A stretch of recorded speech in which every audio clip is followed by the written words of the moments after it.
क्या आप जानते हैं कि एक बच्चे की पर्सनालिटी का मापन करने के लिए सर्वाधिक वस्तुनिष्ठ विधि कौन सी है?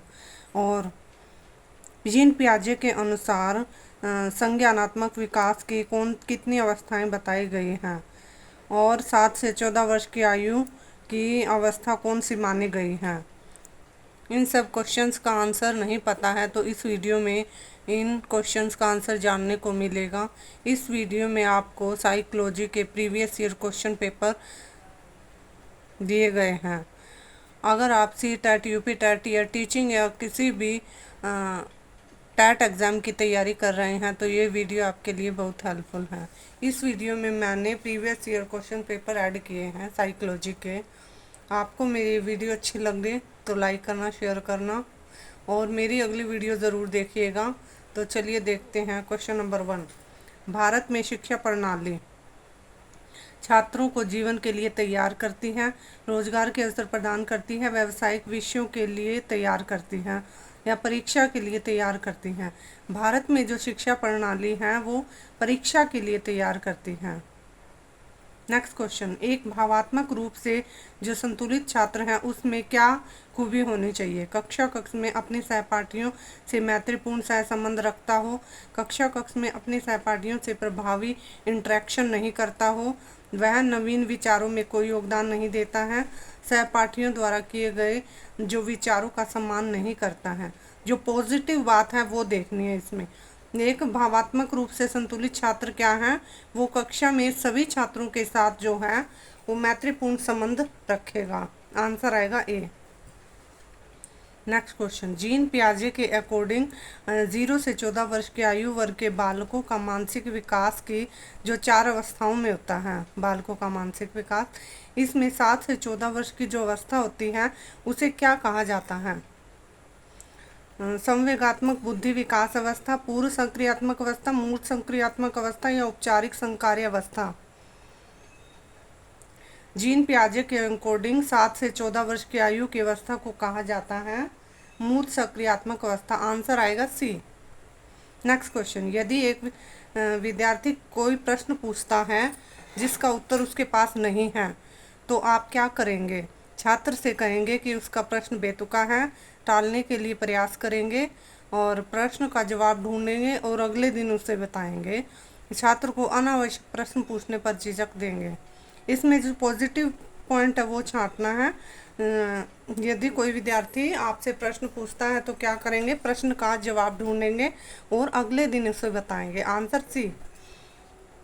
आप कक्षा कक्ष का जो ध्यान है वो केंद्रित कर सकते हैं। जो बच्चों का ध्यान केंद्रित करने के लिए क्या करना चाहिए? उच्च स्वर में बोलना चाहिए, श्यामपट्ट पर लिखना चाहिए, चित्र बनाकर करना चाहिए, उद्दीपन परिवर्तन द्वारा करना चाहिए। 5 का आंसर आएगा डी, उद्दीपन परिवर्तन द्वारा करना चाहिए। मतलब बच्चों के सामने ऐसे टीचिंग मटेरियल जो आप पढ़ा रहे हैं वो प्रस्तुत करने चाहिए जिससे बच्चों का ध्यान आकर्षित हो। और बच्चों को पढ़ाने के लिए इजी तरीका इस्तेमाल करना चाहिए जिससे कि वे आसानी से समझ सकें और याद रख सकें।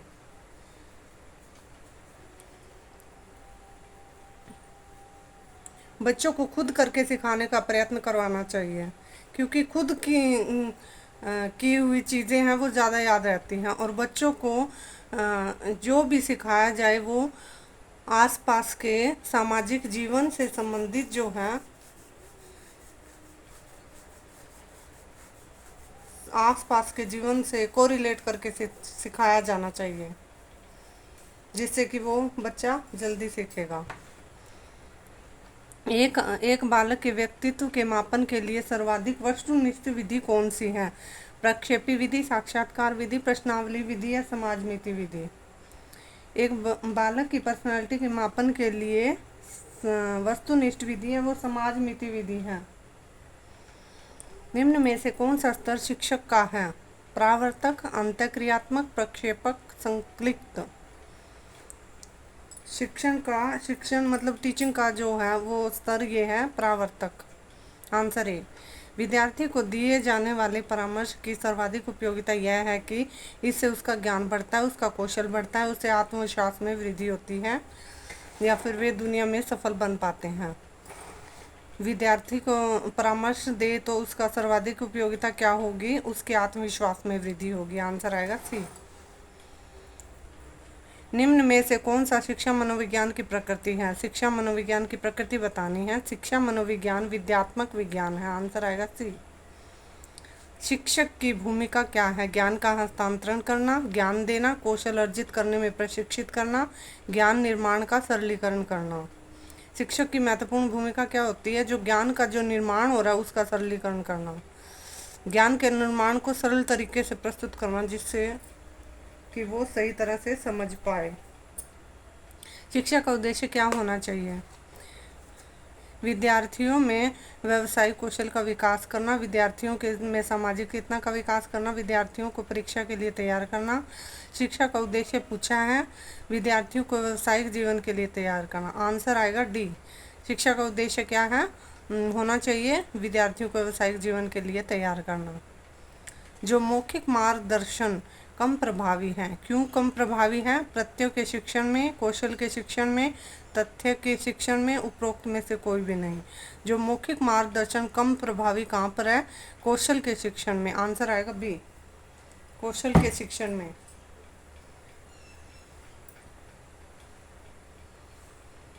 एक उत्तम कक्षा कक्ष शिक्षक जो क्या है? छात्रों को प्राकृतिक जिज्ञासा का पोषण करता है, छात्रों में पारस्परिक संवाद के लिए प्रोत्साहित करता है, छात्रों को वास्तविक वैश्विक परिस्थितियों में सम्मिलित करता है। आंसर आएगा डी सभी। प्राकृतिक जो संवाद है, हाँ, छात्रों में पारस्परिक संवाद को प्रोत्साहित करता है, छात्रों में जो है वो प्राकृतिक जिज्ञासा का पोषण भी करता है और छात्रों को वास्तविक वैश्विक परिस्थितियों में सम्मिलित करता है। वास्तविक वैश्विक परिस्थितियों में सम्मिलित मतलब आसपास को जीवन से संबंधित जो भी घटनाएं हैं उनके बारे में उनसे कोरिलेट करने से संबंधित बताया गया है। छात्रों को पारस्परिक संवाद में प्रोत्साहित करता मतलब छात्रों को आपस में कम्युनिकेशन से के लिए प्रोत्साहित करता है और प्राकृतिक जिज्ञासा यानी छात्र जो प्रश्न पूछते हैं उनका उत्तर देने की का प्रयास करता है। शिक्षा प्रभावी कब होती है? यदि कक्षा कक्ष में प्रत्यक्ष अनुदेशन का प्रयोग में लाया जाए, कक्षा कक्ष में शिक्षक निर्देशन विधियों का उपयोग किया जाए, दोनों शिक्षक निर्देशित विधियों एवं प्रत्यक्ष अनुदेशन काम में लाए जाए। शिक्षा प्रभावी कब होती है? छात्र केंद्रित अनुदेशन और अंतःक्रियात्मक विधियों का उपयोग किया जाए। मतलब छात्रों के अकॉर्डिंग अनुदेशन दिया जाना चाहिए और अंतःक्रियात्मक जो सक्षम टीचिंग के दौरान जो विधियाँ उपयोग की जा रही हैं वो छात्रों के अकॉर्डिंग ही होना चाहिए, योग्यताओं और क्षमताओं के अकॉर्डिंग। सामान्यतः छात्रों में पठन पाठन के लिए निम्न विशेषताएं होती हैं। अधिगम में क्रियाशीलता, छात्रों में सीखने की योग्यता, स्वयं क्रिया करके नवीन ज्ञान का निर्माण करना, उपरोक्त सभी। मतलब पठन पाठन के लिए कौन सी विशेषताएं होती हैं? अधिगम क्रियाशील होते हैं, छात्रों में सीखने की योग्यता होगी तभी होगा पठन पाठन। स्वयं क्रिया करके नवीन अनुभव द्वारा ज्ञान का निर्माण करना। हाँ, छात्र जो है कोई भी कार्य स्वयं करके करते हैं तो उससे ज्ञान का निर्माण होता है, वो स्थायी ज्ञान होता है, वो चीज़ें उसको ज़्यादा दिनों तक याद रहती हैं जब खुद करके करता है, एक्सपीरियंस करके। एक मंद बुद्धि गति में सीखने वाले बालक की क्या ज़रूरत होती है? मंद गति से सीखने वाले जो बालक हैं उसको अतिरिक्त सहायता की आवश्यकता होती है। नेक्स्ट, एक छात्र को मार्गदर्शन देने के लिए एक अध्यापक को क्या जानना आवश्यक होता है? अधिगम की कठिनाई को, उसके व्यक्तित्व को, उसके घर के वातावरण को, उपरोक्त सभी को।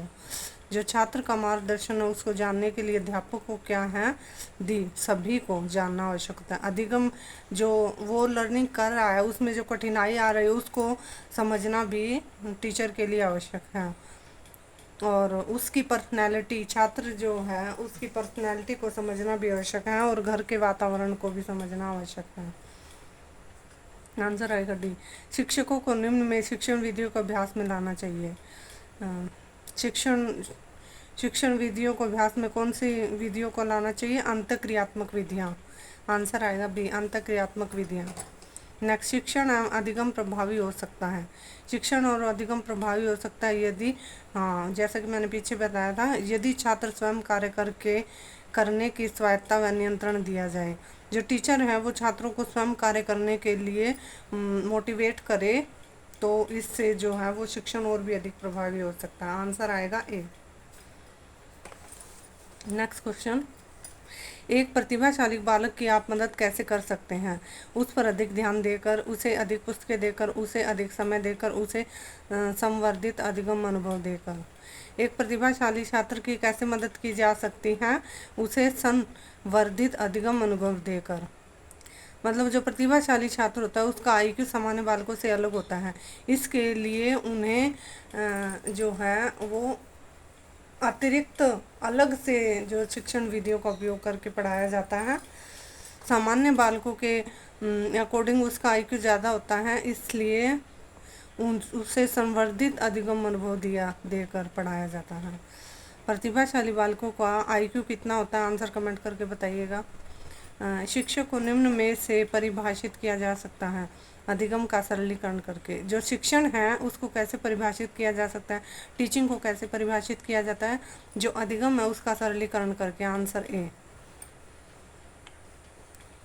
आपके द्वारा पूछे गए प्रश्नों का विद्यार्थी अक्सर गलत उत्तर देते हैं, तो आप क्या करेंगे? आपके द्वारा